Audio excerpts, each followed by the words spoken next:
រឿងបារមីឬសីជុំក្រឡង់រឿងនេះគឺជារឿងរបស់ប្អូនវិទ្យសពថ្ងៃប្អូនរស់នៅភ្នំពេញតែបើនិយាយពីស្រុកកំណើតរបស់ប្អូននោះគឺនៅភូមិរូបគោសង្កាត់ព្រៃឆ្លាក់ទីរួមខេត្តស្វាយរៀងអញ្ចឹងសាច់រឿងទៅដល់ទីរួមខេត្តស្វាយរៀងហើយអេដមីនក៏សូមគោរពជម្រាបសួរបងប្អូនអ្នកស្វាយរៀងក៏ដូចជាបងប្អូនអ្នកភូមិរូបគោ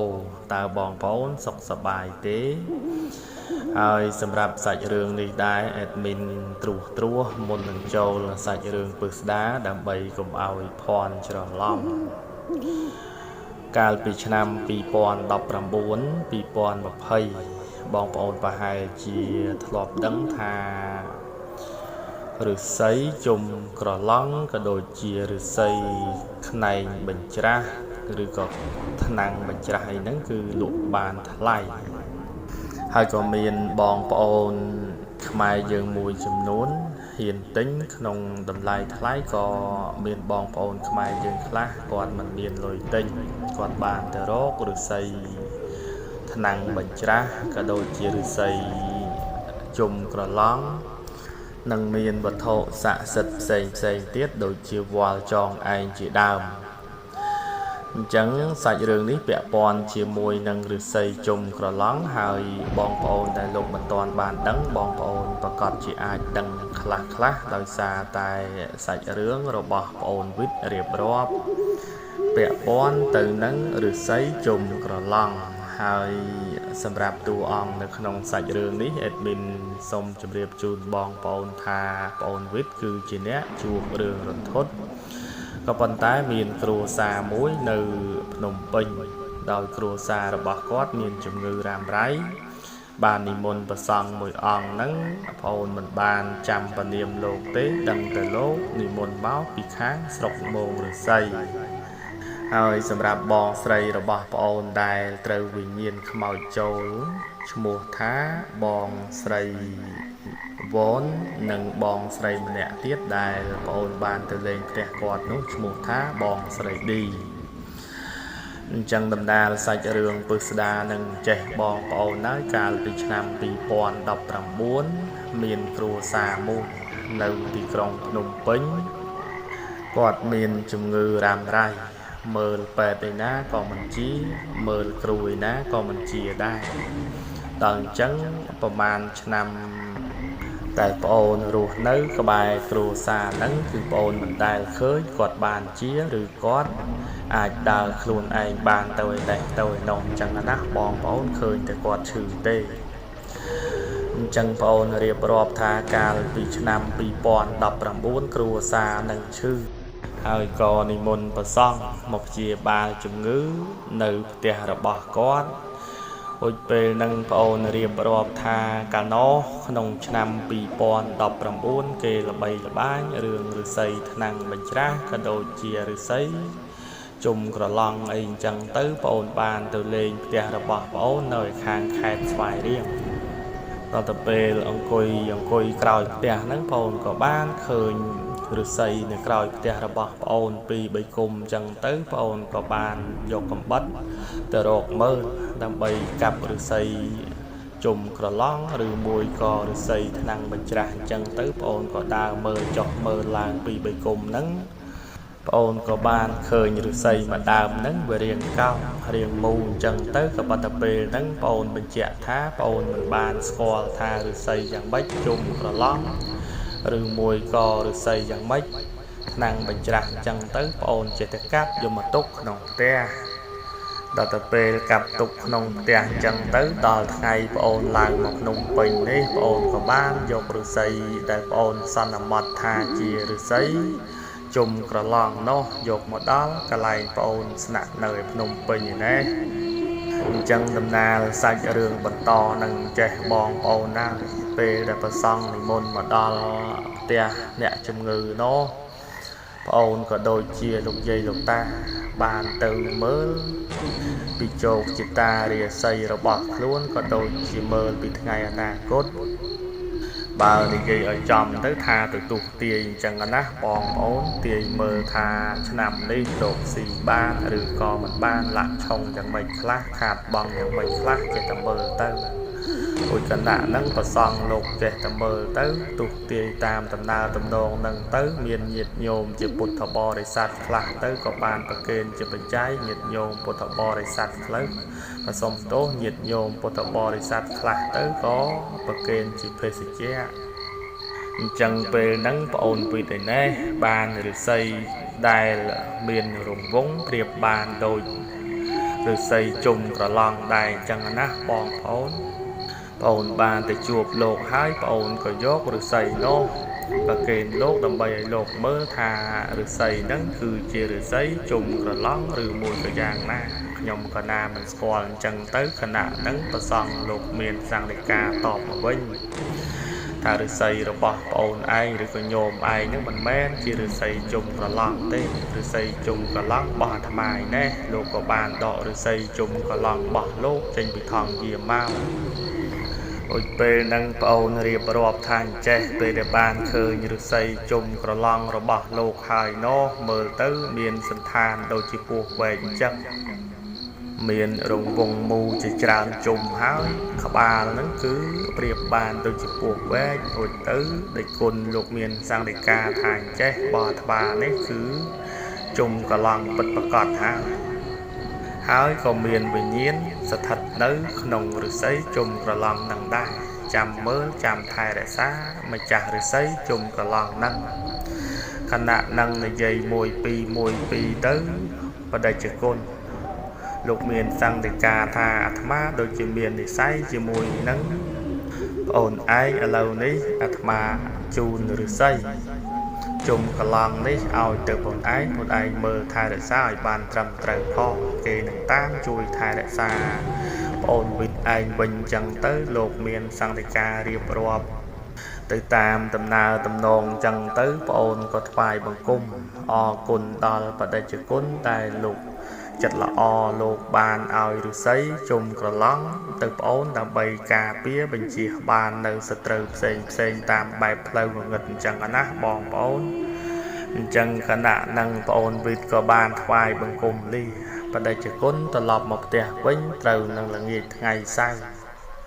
ប្អូនក៏បានមកលេងផ្ទះប្អូននៅខេត្តស្វាយរៀងឯណេះហើយគណៈនឹងប្អូនរៀបរាប់ថាស្រឡាញ់ពេកសង្ឃឹមថាឫស្សីជុំក្រឡង់នោះអាចនឹងថែរក្សាប្អូនបានប្អូនជិះម៉ូតូមកផ្ទះមិនគិតថាយប់ប្រលប់ទេអញ្ចឹងពេលហ្នឹងប្អូនក៏បានធ្វើដំណើរមកដល់ផ្ទះដល់ទៅពេលដល់ផ្ទះហើយនោះផ្ទះបងស្រីទី2ឈ្មោះថាបងឌីហ្នឹងគាត់បានធ្វើពិធីជប់លៀងបន្តិចបន្តួចនៅផ្ទះគាត់ក៏បានហៅប្អូនវិទ្យហ្នឹងទៅហូបស្រាជាមួយគេជាមួយឯងជាមួយបងប្អូនចឹងទៅខណៈហ្នឹងប្អូនរៀបរាប់ថាអញ្ចេះផងហើយទៅតែធ្វើដំណើរពីភ្នំពេញផ្លូវឆ្ងាយផងបែបរៀងអស់កម្លាំងផងអញ្ចឹងប្អូនហូបស្រាហ្នឹងគឺមិនបានច្រើនទេហូបបានតែបន្តិចបន្តួចប្អូនក៏ស្វឹងរួចដល់ទៅពេលស្វឹងអញ្ចឹងទៅប្អូនក៏បានលាបងស្រីឌីរួមទាំងពូមីងដែលហូបស្រាជាមួយគ្នានោះត្រឡប់ទៅផ្ទះខណៈពេលទៅដល់ផ្ទះហើយប្អូនក៏បានយកឫស្សីជុំក្រឡង់នោះមកកាន់មើលពិនិត្យមើលចុះឡើងពេលងុយដេកម្យ៉ាងទៀតប្អូនស្វឹងផងនោះប្អូនដេកខាងក្រៅផ្ទះឃើញហឹងរបស់ម្ដាយប្អូននៅជាប់ជញ្ជាំងផ្ទះប្អូនក៏បានយកឫស្សីជុំក្រឡង់នោះយកទៅដាក់លើហឹងហ្នឹងអញ្ចឹងប្អូនរៀបរាប់ថាពេលហ្នឹងរឿងរន្ធត់កើតឡើងនៅក្នុងគ្រួសាររបស់ប្អូនក៏ក្រើកទាំងយប់ដោយសារតែអញ្ចេះប្អូនបានយកឫស្សីជុំក្រឡង់យកទៅដាក់កន្លែងហឹងនោះហើយកន្លែងហឹងហ្នឹងគឺជាហឹងគ្រូបាធ្យាយរបស់ឪពុកម្ដាយប្អូនដល់អញ្ចឹងប្អូនយកដាក់នៅលើហឹងគ្រូបាធ្យាយនឹងហើយប្អូនក៏មកសម្រានវិញបានមួយសន្ទុះក្រោយមកបើនិយាយទៅថាប្រហែលជា1ម៉ោងជាងស្រាប់តែបងស្រីរបស់ប្អូនឈ្មោះថាបងវ៉ននោះយំស្រែកពេញផ្ទះប្រកាច់ប្រកិន ដល់ទៅពេលយំស្រែកពេញផ្ទះអញ្ចឹងទៅបងប្អូនក៏ដូចជាប្អូនវិតរួមទាំងម្ដាយប្អូនឪពុករបស់ប្អូននាំគ្នាមកយំបសុំទោសនាំគ្នាមកចាក់ពេលដែលបងស្រីរបស់ប្អូនកំពុងតែយំកំពុងតែស្រែកកំពុងតែប្រកាច់ប្រកិននៅលើផ្ទះរួចពេលហ្នឹងម្ដាយឪពុករបស់ប្អូនបានសួរនាំទៅបងស្រីបងសួរថាកូនឯងមានបញ្ហាអីកូនឯងកើតអីអញ្ចឹងទៅក៏ប៉ុន្តែបងស្រីវ៉ននេះគាត់មិនបានឆ្លើយតបជាមួយនឹងម្ដាយឪពុករបស់ប្អូនទេគាត់គិតទៅពីយំគិតទៅពីស្រែកអញ្ចឹងទៅខណៈហ្នឹងឪពុករបស់ប្អូនបានអុជធូប3សរសៃនៅកន្លែងគ្រូបាតជាយក៏ដូចជាជំនាងផ្ទះរបស់គាត់និយាយនិយមអង្វរក៏អញ្ចឹងទៅស្រាប់តែបងស្រីរបស់ប្អូននេះគាត់ឈប់យំហើយនឹងភ្នែករបស់គាត់សម្លក់សម្លឹងមុខប្រៀបបានដូចជាមនុស្សចងកំហឹងមកពីឆ្នាំណាទេ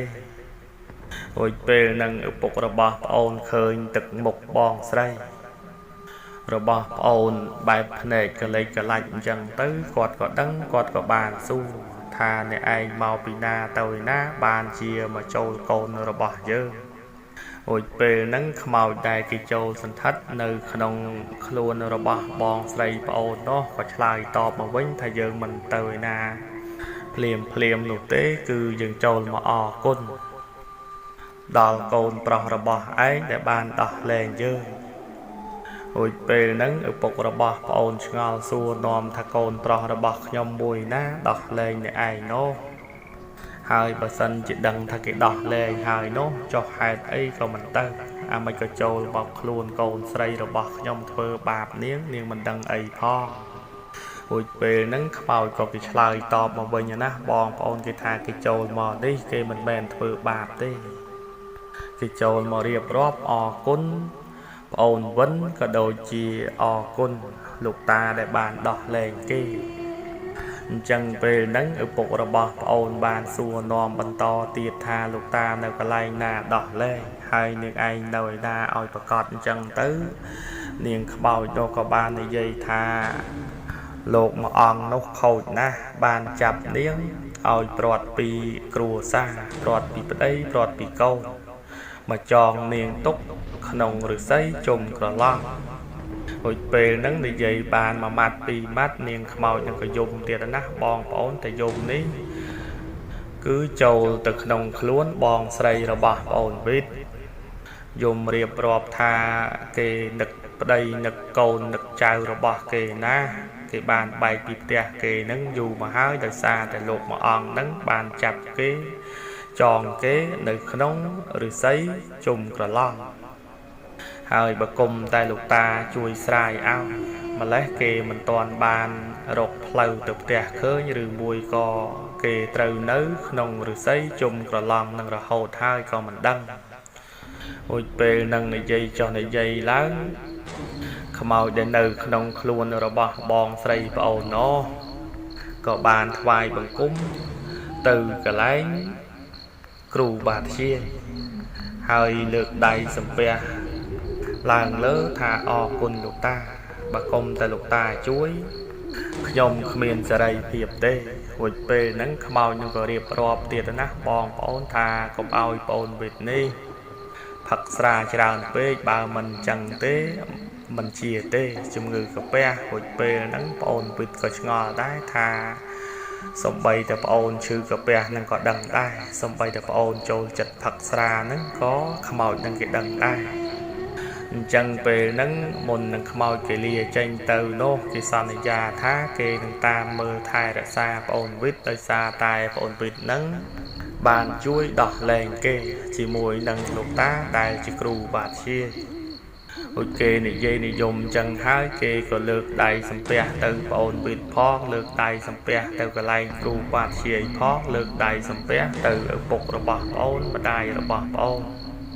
ហើយគេនិយាយថាគេអរគុណគេក៏លាទៅបាត់ទៅអញ្ចឹងរឿងនេះប្អូនរៀបរាប់ថាក៏ក្រើកទាំងយប់